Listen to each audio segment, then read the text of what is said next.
Officer के अंदर घुस आया है। ढूंढ कर लाओ और जल्दी से दूसरी चौकी में सूचित करो, जल्दी। नई नगरी से कुछ लोग राज परिसर में घुसने का प्रयत्न कर रहे हैं। महाराज का जीवन संकट में है, हमें उसे किसी भी हालत में ढूंढना होगा।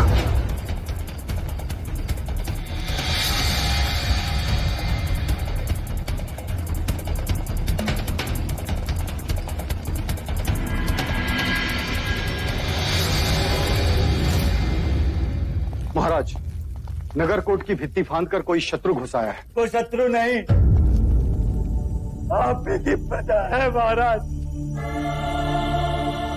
गांव तो छीन लिया, अब सांसें भी छीनना चाहते हैं आप। क्या बोल रहे हो तुम? मैंने लोगों को गांव से दूर किया ताकि रोगियों को चिकित्सा मिले, गरीबों को रोटी मिले, किसी को किसी बात की कमी ना हो। जितना छीना है उससे अधिक देने का प्रयत्न किया मैंने। और सच्चाई तो ये है महाराज, वहाँ अन्न का एक दाना तक नहीं है, भूखा लोग मर रहे हैं वहाँ। अपने प्राणों पर खेल ये यात्रा सुनाने आया हूँ महाराज। किसी भी क्षण वहाँ मृत्यु।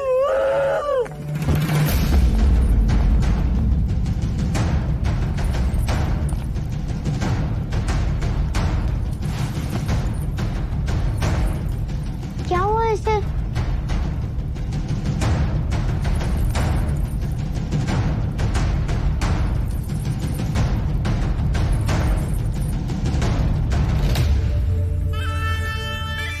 आंखें खोलो।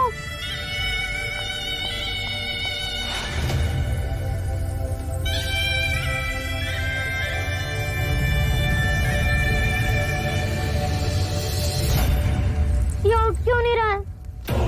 ये गिर क्यों गया? उठो।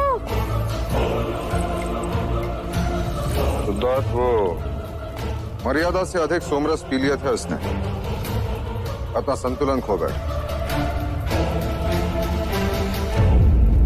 जाओ उसे।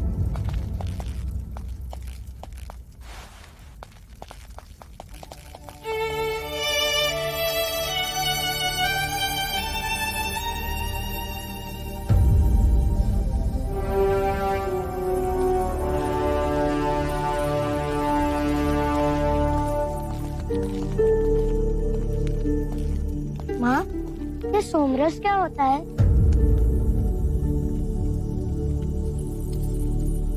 पुत्र, जब तुम बड़े हो जाओगे ना तो माँ, हर बात को समझने के लिए बड़ा होना आवश्यक है। हर प्रश्न को आयु के अनुसार ही समझा जाता है। जब हर प्रश्न का उत्तर बड़े होने के पश्चात ही मिलना है, तो इस आयु में मुझे ये प्रश्न क्यों आते हैं माँ?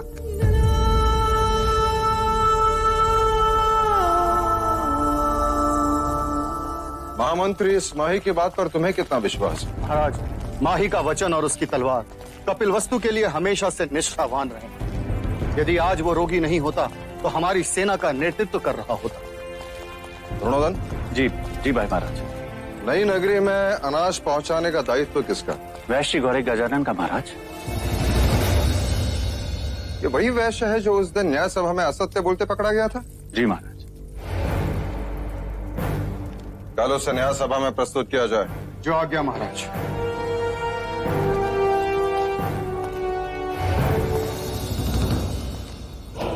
नहीं भाई महाराज, वैश्य गौरी गजानन कल न्याय सभा में प्रस्तुत नहीं।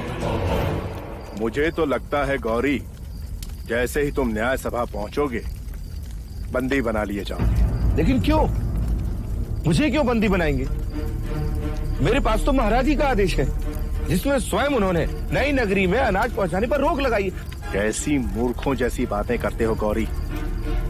अगर वो आदेश देते तो क्यों तुम पर क्रोधित होते, क्यों तुम्हें न्याय सभा में बुलाते? सोच गौरी सोच। मेरे भाई, मुझे तो कपट लगता है।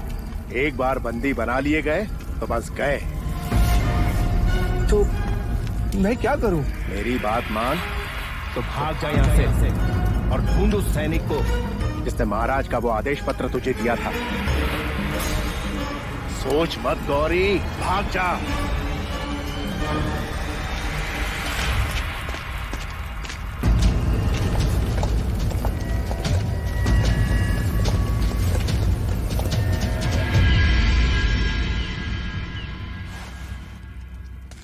क्या वैश्य गौरी गजानन उपस्थित हैं? जी नहीं महाराज। सैनिकों ने राज्य के हर कोने में छानबीन की, किंतु गौरी गजानन की कोई सूचना नहीं मिली। कदाचित वो राज्य। क्या उसकी अनुपस्थिति उसके अपराधी होने की पुष्टि नहीं? जी महाराज। इसके लिए शाक्य न्याय में क्या प्रावधान है? जब तक गौरी नहीं मिलता महाराज, तब तक इस विषय को स्थगित कर दें। ऐसे कैसे स्थगित कर दे अमात्य? ये राजद्रोह का प्रश्न है, महाराज की आज्ञा का उल्लंघन है। न्याय तो होना ही चाहिए। हाँ महाराज, प्रश्न जब राजद्रोह का हो तो न्याय तुरंत होना चाहिए। महाराज, इसके पहले कि मैं आगे कुछ कहूं, आपको अभय वचन देना होगा मुझे। अभय वचन? जी हाँ महाराज।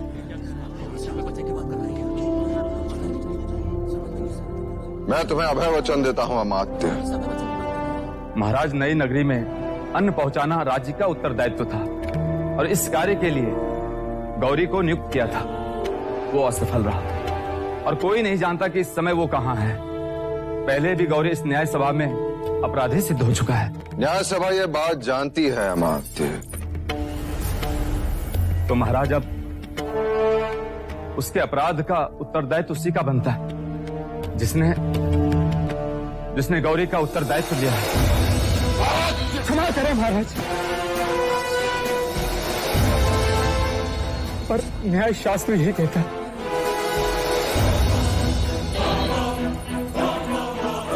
तुम्हारा संकेत युवराज सिद्धार्थ की ओर है। भाई महाराज, आप क्रोधित ना हो और इसे क्षमा कर दीजिए। भाई महाराज, कदाचित अमात्य ठीक कह रहा है। हमें इस न्याय को स्थगित कर देना चाहिए। नहीं द्रोणोदन, न्याय होगा, अवश्य होगा। परंतु भाई महाराज, युवराज सिद्धार्थ तो बालक हैं। वो कैसे गौरी के अपराध के उत्तरदायी हुए? उत्तरदायित्व लेने वाले को कल दंड गृह में प्रस्तुत किया जाए। न्याय वही होगा।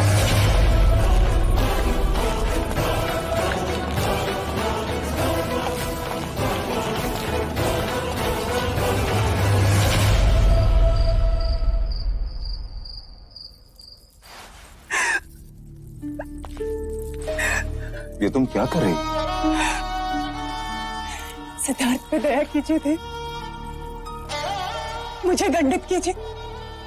मैं कोड़े खाने को तैयार हूं, किंतु सिद्धार्थ को दंड गृह मत ले जाइए। जब न्याय सभा ले जाने से नहीं रोका, दंड गृह ले जाने से क्यों? फिर क्या ये उचित है भैया कि इतनी कम उम्र में वो दंड गृह देखे? आप तो चाहते थे कि सिद्धार्थ पर दुख की छाया भी ना पड़े। जब नई नगरी के निर्माण के लिए आप प्रजा के प्रति निष्ठुर हुए, तो मैं आपके पुत्र स्नेह को समझ सकती थी, किंतु आज आप अपने उसी पुत्र के प्रति निष्ठुर हो गए। तो अब यह स्नेह किसके प्रति? न्याय के प्रति। जीवन अंत तक सिद्धार्थ अब कभी न्याय नहीं करेगा। हाँ, और किसी का उत्तरदायित्व तो कभी ना लेगा। मैं चाहता हूं कि वो क्षत्रिय बने, सम्राट बने, अपने कुल का नाम उज्जवल करे। क्या राजा राम हमारे कुल के नहीं थे? क्या उनमें करुणा नहीं थी? क्या वह प्रजावत्सल नहीं थे? क्या वह किसी सम्राट से कम थे? क्या वह क्षत्रिय नहीं थे? राम राज्य से बढ़कर और कोई उदाहरण है क्या देव? मैं पिता के साथ साथ एक राजा भी हूं। जब मैं न्यायासन पर बैठता हूं तो उतर जाइए ऐसे न्यायासन से। मैं मैं शाक्य कुल की ऐसी शासन प्रणाली को नहीं मानती जहां एक निर्दोष को उसकी करुणा के लिए दंड दिया जा रहा है। 8 वर्षों में सुख के अतिरिक्त कुछ नहीं देखा। 8 कोड़ों में 8 जन्मों का दुख देख लेगा आपका भतीजा। उसने न्याय सभा के समक्ष गौरी का उत्तरदायित्व लिया था। पर वो अभी बालक ही है भैया। आर्य आर्य आर्य आर्य आर्य ओ आर्य, पता नहीं अब महाराज क्या न्याय करेंगे। उस दिन पूरी सभा ने सिद्धार्थ के न्याय को माना। अब सभा के न्याय को उसे मानना ही होगा। ऐसा न्याय जो शाक्यों के इतिहास में कभी किसी राजा ने नहीं किया।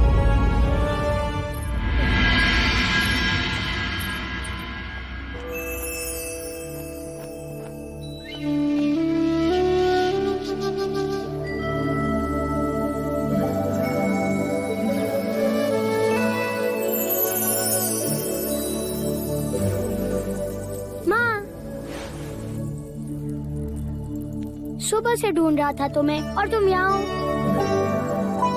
तुम रो क्यों रही हो माँ?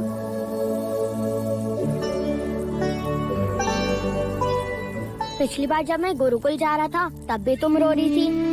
जब भी मैं कोई नई जगह जाता हूँ तब तुम रोने लग जाती हो। और लौशिका कह रही थी कि आज मैं दंडगृह जा रहा हूँ। महादेवी, हम युवराज को लेने आए। हाँ हाँ चलो। माँ मैं दंडगृह देख कर आता हूँ।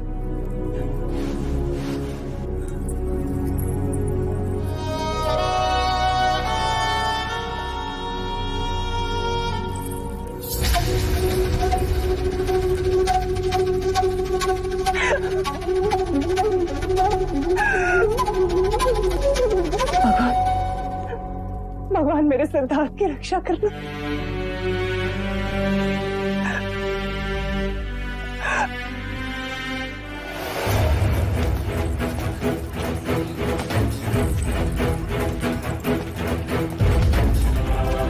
इतनी छोटी आयु और इतना बड़ा दंड।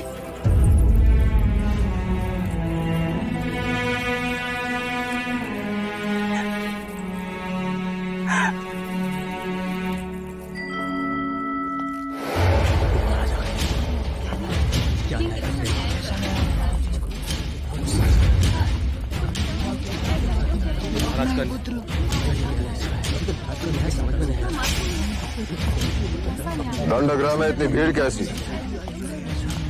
महाराज, ये भीड़ न्याय की विनती के लिए है।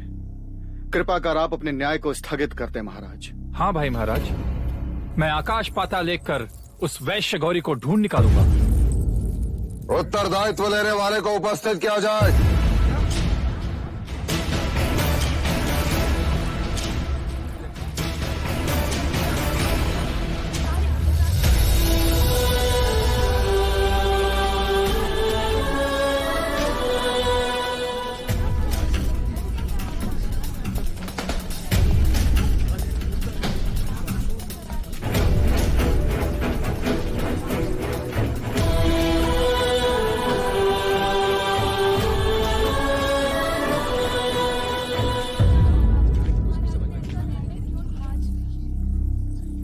मैं लज्जित हूं कि नई नगरी के लोगों के साथ अन्याय हुआ। अन्न पहुंचाना राजा का कर्तव्य है और ये दायित्व मैंने गौरी को दिया था। उसने दोबारा अपराध किया तो उसका उत्तरदायित्व लेने वाला उसके दंड का अधिकारी है।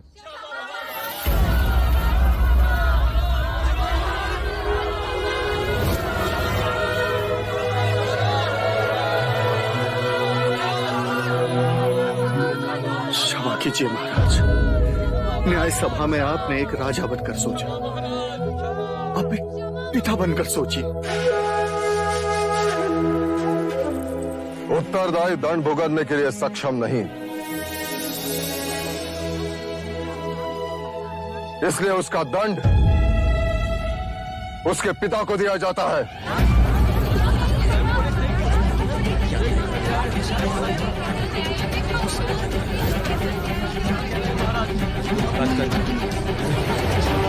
भाई महाराज, आप ये क्या कह रहे हैं? दंड देना राजा का धर्म था और दंड भुगतना पिता का धर्म है। परंतु महाराज, इसका युवराज सिद्धार्थ पर क्या असर पड़ेगा? मेरे पुत्र को यह ज्ञात हो जाएगा कि बिना सोचे समझे झूठे मनुष्य का उत्तरदायित्व लेना भी अपराध है। करुणा से राज्य नहीं चलते। महाराज,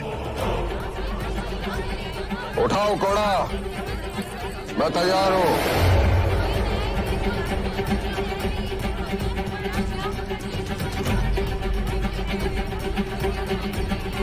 घोड़ा उठाओ, अन्यथा तुम्हें भी दंडित किया जाएगा।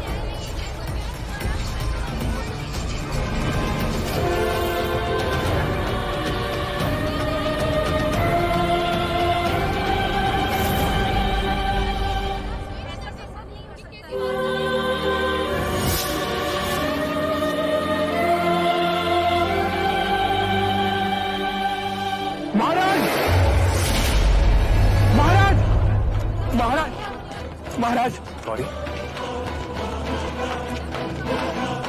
क्षमा महाराज। देखते क्या हो, बंदी बना लो इसे। क्षमा महाराज, महाराज क्षमा। नए नगरी में अन्न पहुंचाने का दायित्व तुम्हारा था या नहीं गौरी? था महाराज। तो आज्ञा का पालन क्यों नहीं हुआ? क्योंकि महाराज वो भी तो आप ही का आदेश था। क्या?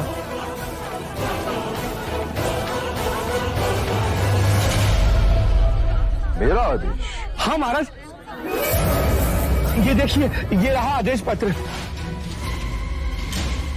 वैश्य गौरी गजानन, इस पत्र के साथ तुम्हें आदेश दिया जाता है कि आज तक राज के आदेशानुसार जो अन्न तुम नई नगरी को भेज रहे थे उसे स्थगित कर दिया जाए।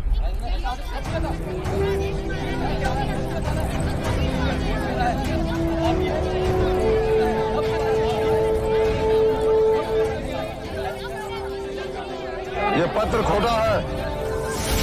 मैंने ऐसे कोई आदेश नहीं दिया।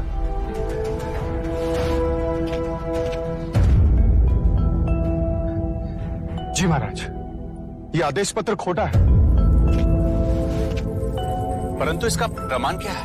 इस पर तो राज की मोहर लगी हुई है। मुहर लगाने वाले से एक भूल हो गई है। लोहे की नकली मुहर लगाने के फलस्वरूप इसके सतह पे उभरी हुई हाथी की चित्र खुरदुरी, जो कि असली सोने के मुहर से नहीं होती। ये पत्र तुम तक किसने पहुंचाया? राज्य के एक सैनिक ने महाराज। कहाँ है वो सैनिक? महाराज, मैं उसी को ढूंढ रहा था। स्वयं को निर्दोष प्रमाणित करने का बस वही एकमात्र प्रमाण था महाराज, पर वो अभी तक मिला ही नहीं। तुम न्याय व्यवस्था को भ्रमित कर रहे हो गौरी। क्षमा महाराज, क्षमा। मैं दंड भुगतने को तैयार हूँ महाराज। शाक्य न्याय प्रणाली के अनुसार तुम्हारे पास केवल दो ही पर्याय है, एक तो कोड़े, अन्यथा नगर निकाला। महाराज, मैं नगर छोड़ दूंगा और जाने से पहले एक बार युवराज सिद्धार्थ से मिलना चाहता हूँ।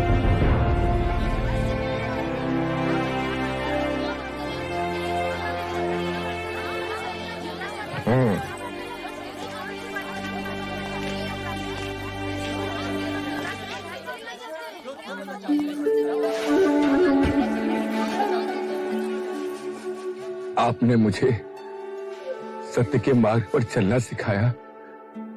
आपका विश्वास बना रहे, इसलिए मैंने किसी भी तरह का लालच न करके कोई भी छल कपट नहीं किया।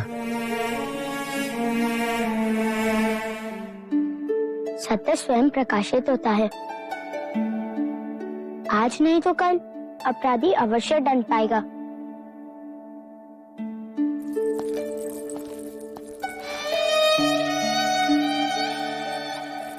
बोलो युवराज सिद्धार्थ की जय, युवराज सिद्धार्थ की, युवराज सिद्धार्थ की, युवराज सिद्धार्थ की, युवराज सिद्धार्थ की, युवराज सिद्धार्थ की, युवराज सिद्धार्थ की, युवराज सिद्धार्थ की। महाराज, कलकुली नरेश, महाराज मादन पानी, महादेवी अमिता को स्वयं लेने के लिए कपिल वस्तु में पधार रहे हैं। कोलिया नरेश महाराज दंड पानी पधार रहे हैं। प्रजापति, लगता है वो आ गए। तुम देखना उनके स्वागत में कोई त्रुटि न रहे। अमिता दीदी, आप निश्चिंत रहें। यदि वो आपके स्वामी हैं, तो मेरे भी भाई हैं। प्रजापति, तुम देखना कि इस शुभ अवसर पर भैया और उनके बीच कोई राजकीय बातें न उभरे। आप चिंता न करें, मैं ऐसा होने नहीं दूंगी।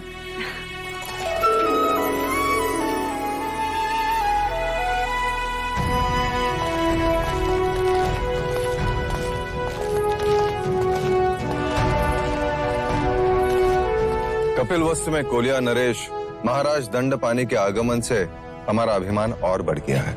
स्वागत है आपका। कदाचित आप संबंध भूल रहे हैं महाराज। कोलिया नरेश इस घर के जमाई हैं। और एक जमाई ससुराल स्वागत का अवसर कैसे जाने दे सकता है?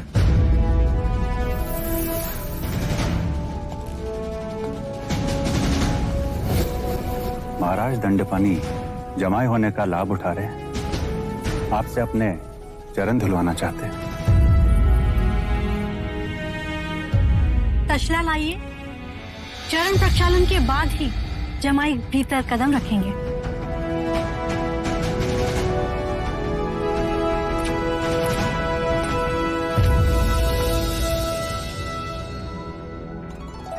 चरण तसले में रखिए भैया। ये तुम क्या कर रही हो प्रजा?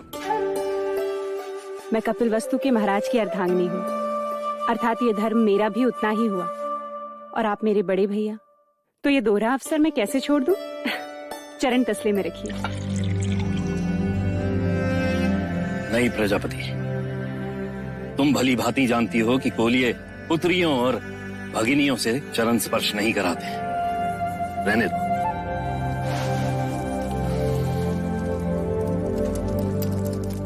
कपिल वस्तु में आपका स्वागत है भैया। स्वागत है आपका।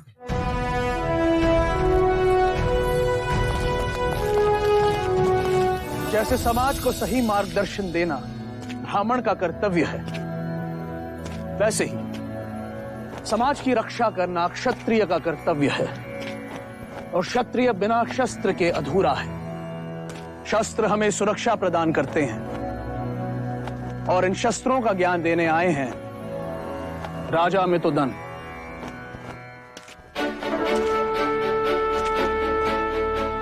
आज हम धनुर्विद्या सीखेंगे। ये कमान है, इसे प्रत्यंचा कहते हैं। और ये है तीर। इस तीर को इस कमान पर रख लक्ष्य निश्चित कर इस तरह प्रत्यंचा को खींच छोड़ते हैं। ये तो सरल है, इससे तो उड़ते पक्षी भी गिर सकते हैं। हाँ कुमार देवदत्त, परंतु ये विद्या निरंतर अभ्यास से ही प्राप्त होती है।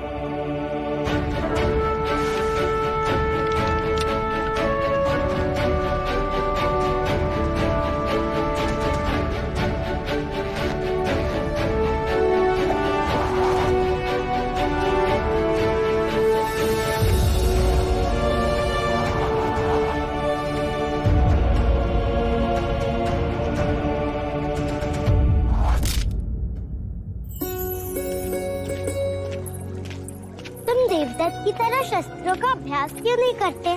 मुझे शस्त्र अच्छे नहीं लगते। और अश्व? मुझे सारे प्राणी बहुत अच्छे लगते हैं। अरे वाह, कितने सुंदर पुष्प है ये। तुम इतने सारे पुष्प का क्या करोगी? मैं इन्हें देवता ले जाऊंगी। हमारे यहाँ ऐसे सुंदर पुष्प नहीं होते।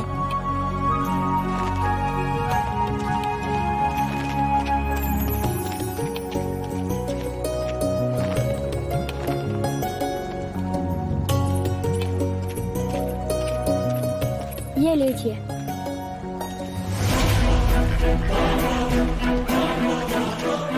ये तो घायल है।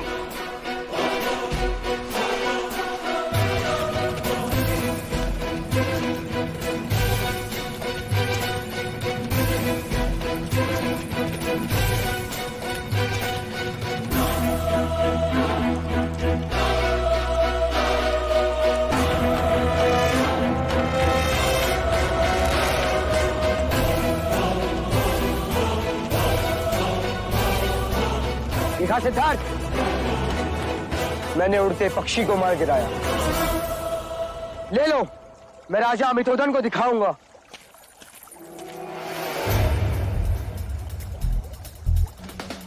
सुना नहीं तुमने?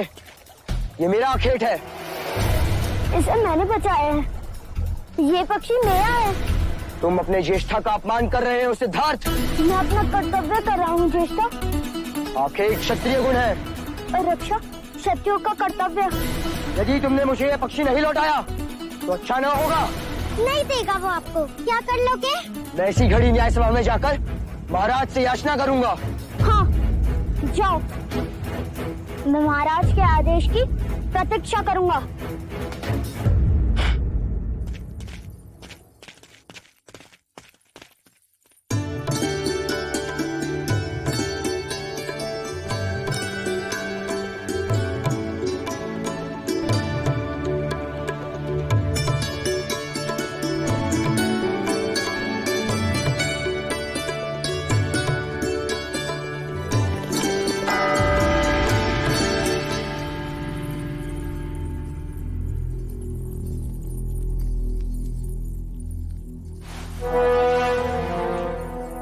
द्रोणोदन, ये न्याय घंट किसने बजाया? मैंने महाराज। महाराज मुझे न्याय चाहिए। देवदत्त, क्या बात है देवदत्त, तुम इतने क्रोधित क्यों हो? आप ही बताइए महाराज। मैंने तीर चलाया, एक पक्षी का आखेट किया, तो उस पर किसका अधिकार हुआ? ये तो उजाले में परछाई जैसी सरल बात हुई। जिसका तीर आखेट उसी का।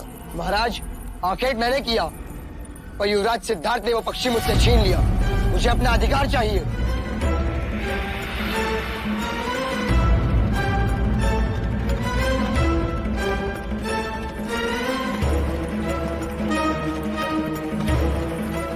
ये न्याय मांगने का उचित समय नहीं है देवता। उचित समय कब है? न्याय के लिए न्याय सभा होती है। अब जाओ यहाँ से। क्रोधित क्यों होते हो अनुज? बच्चों की हठ और जिज्ञासा दोनों पर ही ध्यान देना चाहिए। क्यों महाराज शुद्धोदन, उचित कहा ना? आप जैसे गुणीजन अनुचित कैसे कह सकते?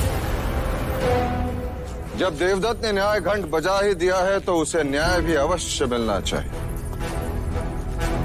महाराज, महादेवी अचानक अस्वस्थ हो गई है।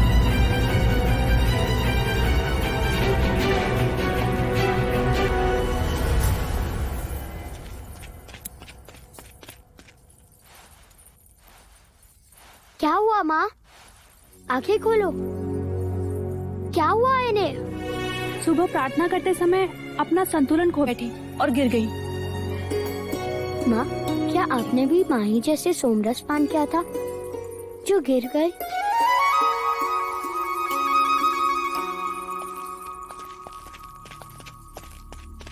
क्या हुआ प्रजा?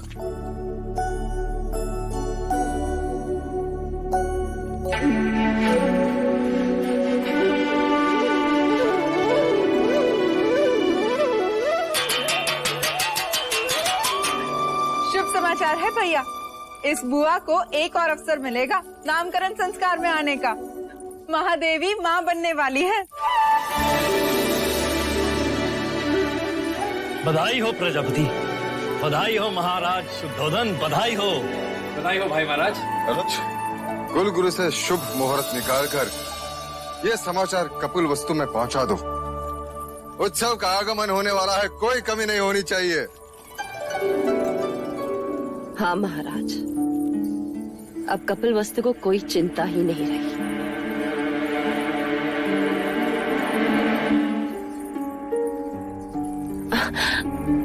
अब यदि असित मुनि की वाणी सत्य भी होती है तो भी राजे को भयभीत होने की कोई बात ही नहीं। नया उत्तराधिकारी जो आने वाला है, क्यों महादेवी, है ना?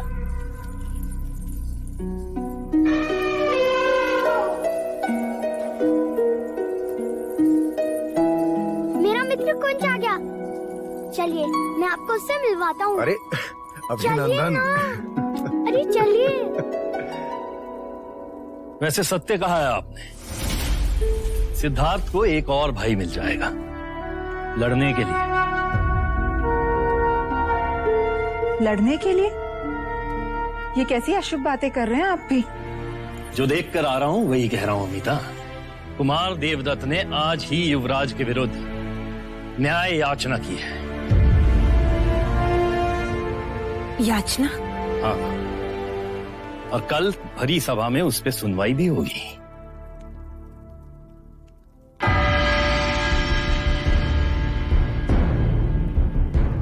कहो कुमार देवदत्त, आप दरबार से क्या न्याय चाहते हैं? महाराज, मैंने पक्षी का आखेट किया, वो पक्षी मेरा हुआ।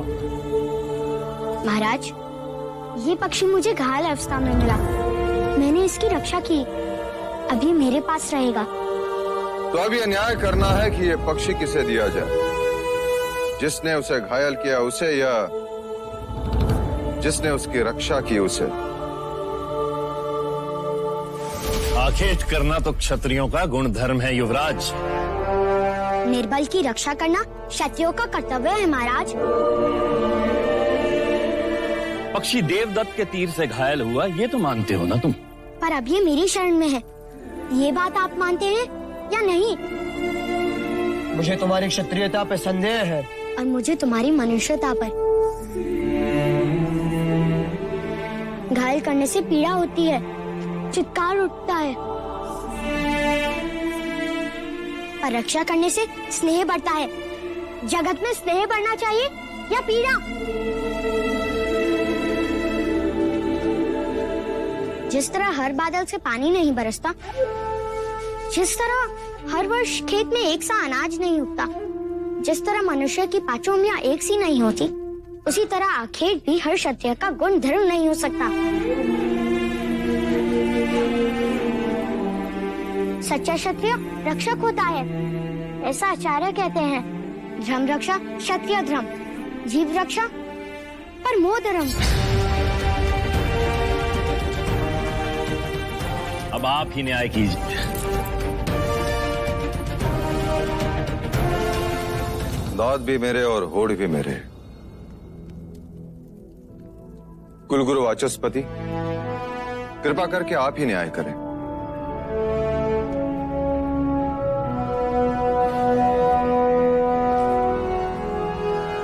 राजन, प्रश्न ये है कि इस पक्षी पर अधिकार किसका है? एक ने क्षत्रिय गुण धर्म दिखाए और एक ने क्षत्रिय धर्म। मैं भी असमर्थ हूं राजन। अब ये न्याय तो स्वयं पक्षी ही कर सकता है।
युवराज सिद्धार्थ के, युवराज सिद्धार्थ के, युवराज सिद्धार्थ के, युवराज सिद्धार्थ के, युवराज सिद्धार्थ के, युवराज सिद्धार्थ के, युवराज सिद्धार्थ के।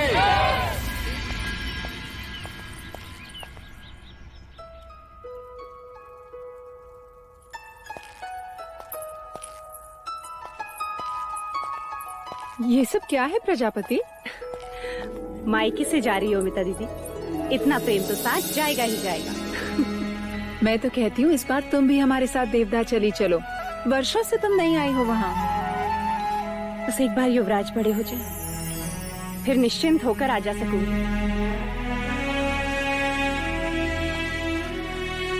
इतने सारे केले देवदा तक जाएगा ये? इसे भूख लगे और रास्ते में कुछ ना मिले तो?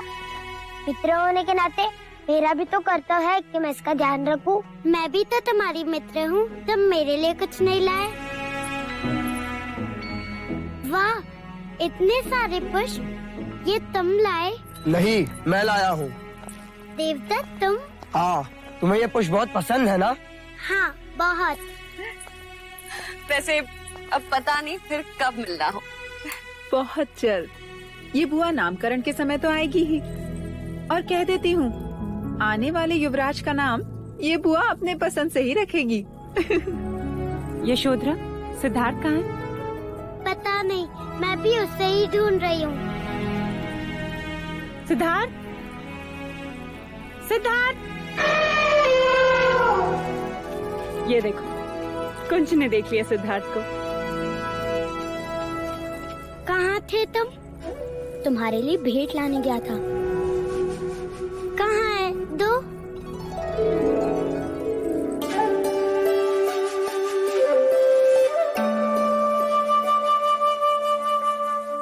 ये क्या है? एक जंगल है। ये तो बीज है। ये कोई भेंट करने की चीज है? हमारे आचार्य कहते हैं हर आँख में कई सपने होते हैं। हर आंसू में एक समुद्र होता है। हर तलवार में एक सीना छुपी होती है। उसी तरह हर बीज में एक जंगल छुपा होता है। इन्हें बोओगी तो सारा देवता पुष्प से खिल जाएगा।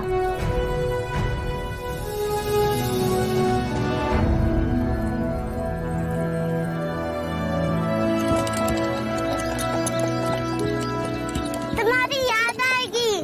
याद आने से स्नेह बढ़ता है। जगत में स्नेह बढ़ना चाहिए, ऐसा आचार्य कहते हैं।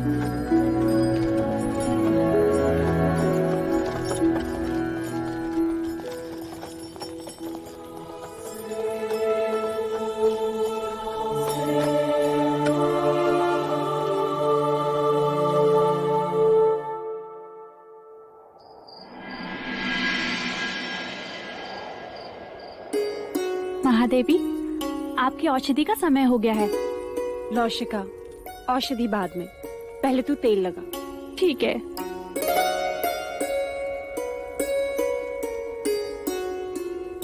महादेवी, शुभ समाचार सुनकर मन प्रसन्न हो गया है। मानो पंख लग गए हो। हट। ऐसा लग रहा है जैसे मैं हवा के साथ दौड़ रही हूँ। परसों बाद इस परिषद में लोरियां गूंजेगी, किलकारियां सुनाई देगी, है ना? हाँ। पर एक बात समझ में नहीं आई महादेवी। वो क्या मंगला दीदी? जरा वहां तो देखो, उस कोने में वो मूर्ति। वो राम की मूर्ति महादेवी माया लाई थी। अच्छा। अब जरा वहां तो देखो, वो कोने में वो कृष्ण की मूर्ति मैं लाई थी। अब जरा दोनों मूर्ति को एक ही समय एक साथ देखो तो।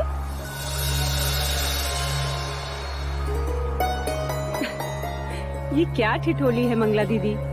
ठिठोली नहीं है महादेवी, सत्य है। अब ये सोचो, एक कोने में सिद्धार्थ खड़े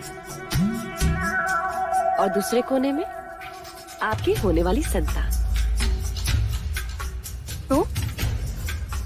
तो दोनों का ध्यान एक साथ कैसे रख पाओगी महादेवी? वो दोनों मेरी दो आंखें होंगी मंगला दीदी।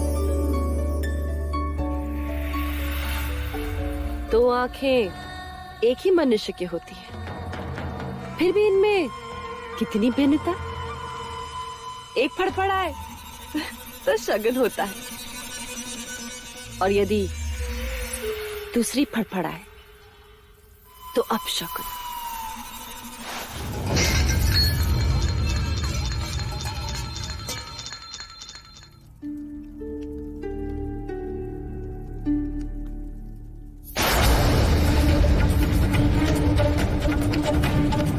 केवल सिद्धार्थ को देखोगे तो अपनी संतान के साथ अन्याय करोगे,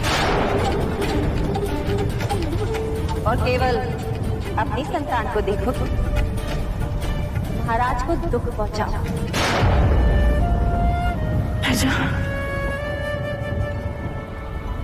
मुझे वचन दे कि तू मेरे सिद्धार्थ को उसकी सगी मां बनकर पालेगी।